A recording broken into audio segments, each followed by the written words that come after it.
ഇന്ന് cutting series day 4 ആണ്. ഷോൾഡറും ചെസ്റ്റുമാണ് ഇന്നത്തെ വർക്കൗട്ട്. ജിമ്മിൽ വന്ന് കണ്ണാടി നോക്കിയപ്പോൾ ആംസിന് സൈസ് കൂടി പോലെ തോന്നി. അപ്പോൾ ട്രൈസ് ഒന്ന് ഫ്ലെക്സ് ചെയ്ത്. ഇന്നലെ നമുക്ക് പുതിയ ട്രൈപ്പോഡ് വന്നിരുന്നു. ഇന്ന് അത് വെച്ചാൽ ഷൂട്ട് ചെയ്യുന്നത്. സൈഡ് ലാറ്ററലും ഫ്രണ്ട് റൈസിൻ്റെ ഒരു കോമ്പിനേഷൻ ഫസ്റ്റ് വർക്കൗട്ട്.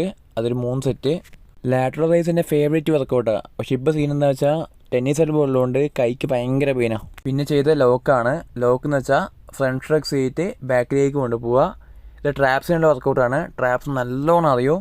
ഒരു 4 സെറ്റ് ചെയ്തത്. അത് കഴിഞ്ഞ് പിന്നെ ബിഹൈൻഡ് നെക്ക് പ്രസ്സാണ് ചെയ്തത്. ഞാൻ ഈ സാധനം യൂട്യൂബിലൊക്കെ കണ്ടിട്ടുണ്ട്.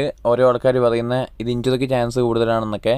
പക്ഷേ ഇത് ഒരു വട്ടം ഇങ്ങനെ ചെയ്തവർക്ക് മനസ്സിലാവും ഇത് കിഡിലൻ വർക്കൗട്ടാണ്. ഭയങ്കര എഫക്റ്റാണ്. പിന്നെ ചെയ്ത bend over cable fly 5 kilo ഞാൻ എടുത്തത്. പക്ഷേ അത് ഭയങ്കര ഹെവി ആയി തോന്നി. എൻ്റെ റയർ ഡെൽറ്റ് ഭയങ്കര വീക്കാന്ന് തോന്നുന്നു. ഇനിമേൽ അത് കുറച്ചുകൂടെ കോൺസെൻട്രേറ്റ് ചെയ്യണം. പിന്നെ അവസാനമായിട്ട് ഈ ലാറ്ററൽ റൈസിൻ്റെ 10+10+10 എന്ന് പറഞ്ഞ വേരിയേഷൻ കൊണ്ട് കളിച്ച്. ഇത് വർക്കൗട്ട് എങ്ങനെയാണെന്ന് വെച്ചാൽ